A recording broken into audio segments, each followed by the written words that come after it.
Hey, how's it going? I don't know if you can see me. The lighting's a little bad here, but the weather's horrible. But Vinny Melkus here, Vinny Melkus Outdoors. And a lot of the stuff I've been talking about has been mainly fishing related. But I do a lot of other things, hunting, shooting, or recreational shooting, camping, and whatnot. And with what's going on in the world this whole year, there's been a lot more interest in gun ownership for a variety of reasons, whether it be self-defense or just, recreationally. So I wanted to do a series, and if you are a avid gun owner, you probably don't need to watch this because this is all remedial and you'll probably just beam me up in the comments anyway.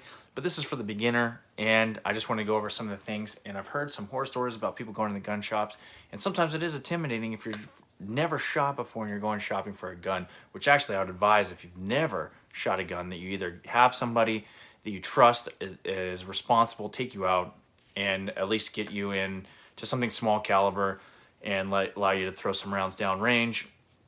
But if not, if you happen to be alone, which some of us are, and they don't have people that, you don't have the ability to do that, you could either go to a gun range. And if you don't have the ability to do that, to really take the time to have a range and you're getting into gun ownership, let's talk a little bit about firearms. Now, my background, I was a United States Marine, enlisted and as and an officer for a number of years, and then, of course, my experience growing up with firearms and whatnot. So one of the first weapons, most people are looking for self-defense stuff. Now, with the election coming up, you might be looking for an AR-15, depending on who gets elected. But we won't go there. We'll talk about self-defense stuff. So more than likely, you're going to look for a handgun. Now, there's a variety of calibers that go along with handguns, but I'm going to talk about three real quick because I don't want to stay on them because this is for beginners. So more than likely, you're going to see a 940 Smith & Wesson and a 45 ACP. Maybe you see around 380 or some other stuff, but I want to talk about those three main calibers because they seem to be the most popular. Now, if I'm a beginning or if I'm instructing a beginner, I'm going to tell them to go with the 9. Why is that? Is because, it's a good happy medium. Well, now what do I mean by that? Well, one, it does have some stopping power. You have some capacity, round capacity, and whatever given firearm you have typically. And then two, the recoil, most importantly, the recoil. So if you're a beginning shooter, a lot of times when you're just first starting, you don't want to develop bad habits. Bad habits, are hard to break a lot of times. So initially you want to, and when it comes to recoil, that can be a horrible habit. It can lead to other bad habits. But anyway, so we want something that has minimal recoil. And if you get a chance to go to the range, if you've never shot a gun, you might want to even try a 22 or something. But if you're purchasing a firearm for self-defense, I'd go with the 9mm. Now that comes in every major brand, almost like 99% of them have a 9mm. You can find 9mm, even when the ammo shortage is going on. I purposely went out to stores and I looked around for the 9mm and I could find it. And 40 Smith & Wesson too, but when you get it, I'd say that would be your next step if you actually wanted that. I carry the 9. It's fine. But we're going to go over some nomenclature. Of course, probably go over a little bit of safety rules. But when you go into the store, the first thing you're like, where do you start? Like, do you even know anything about what the firearm? Of course, you know what this is. This is a firearm. This is a handgun. This one in particular here is an M&P Shield in a flat dark earth. It has a VTAC sights, and so that probably doesn't mean nothing if you're just seeing this, you've seen it on the movies or whatever. So we'll just go over some of the nomenclature here. So you got your front sight tip, which is that little black thing on there, and you have your rear sight. Now, to be in the safety, I never point the gun at me or anything else that I don't intend to shoot, even if I know it's unloaded. It doesn't matter. So typically, well, let's go over here. So you can see these things. You're going to line them up now. Can I do it with the camera? I don't know. That's how you use those. There you go. Dovetail sight. And this has tritium. So at night, like let's say you're trying to protect your family and you're, can't see, you can actually align this in the dark and be able to put rounds effectively on an intruder.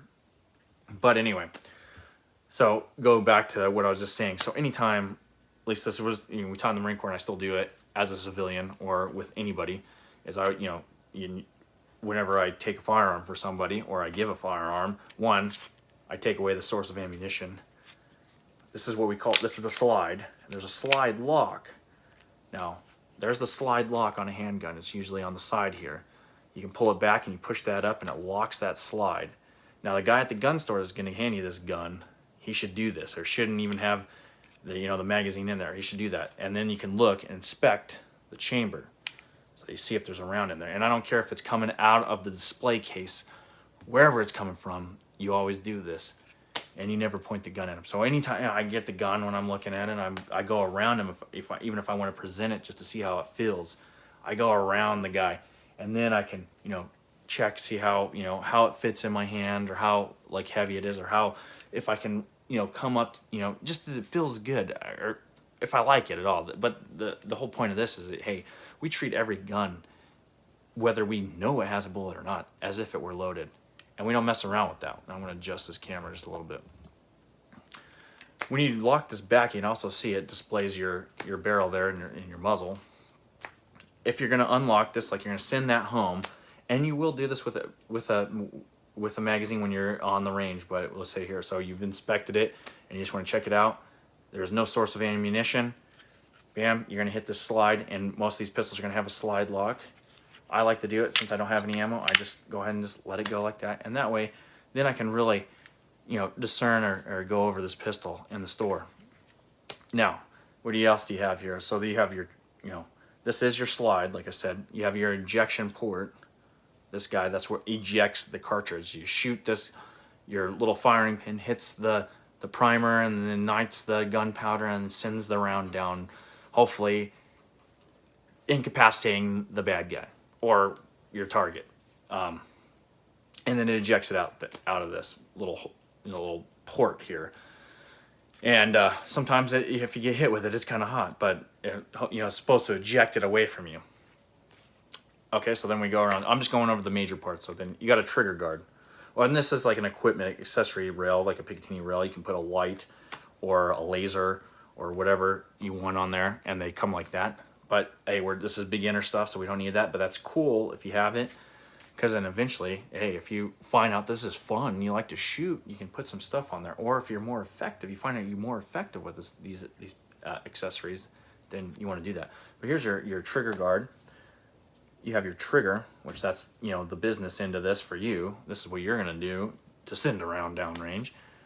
You have your main frame and then your grips. And in this particular firearm, it's an M&P Shield. I can change out grips. Some of these other weapons manufacturers make them so that you can change out the grips as well.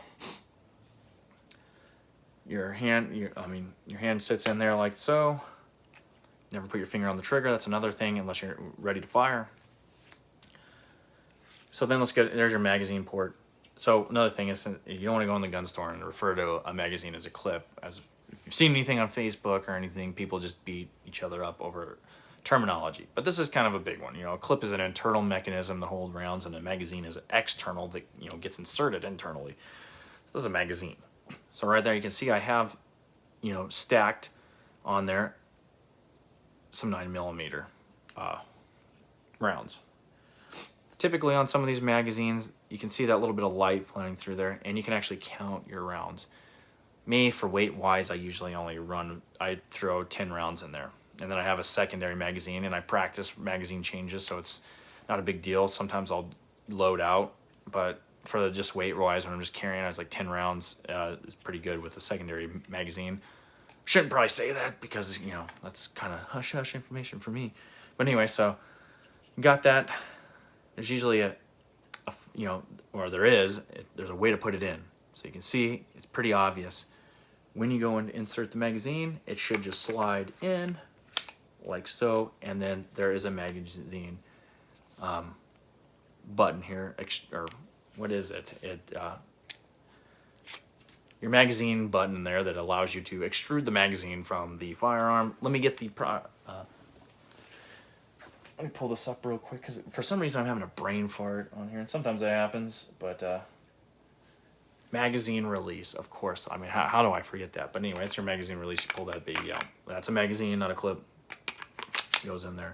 To load this firearm, if you were to load it, you just rack this thing back. It would send a round in the chamber, and then the next round would move up to take its place, ready for whenever this thing is fired, and it ejects the cartridge.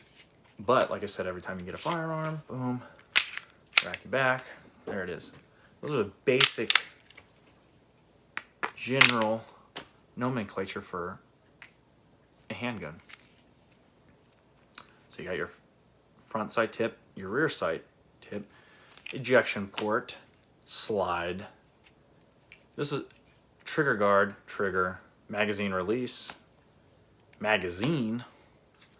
And then another thing is all the manufacturer will have some sort of takedown lever. So this is a rotating takedown lever for this M&P shield.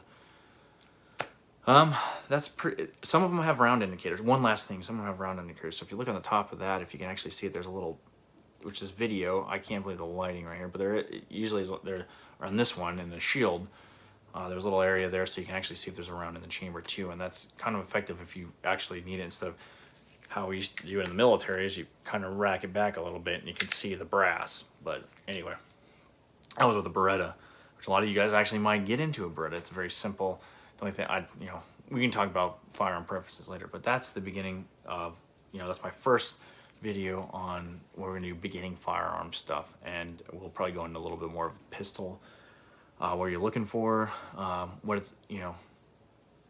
safety rules, presenting the weapon, doing some basic stuff, and then we'll get into rifles. Now this this season, we'll probably talk a little bit about the AR-15, because a lot of you guys are going to want to get into those, depending on, usually any election cycle, that's when that starts happening. But they are very effective. AR-15 is a very effective tool, and don't put the politics aside.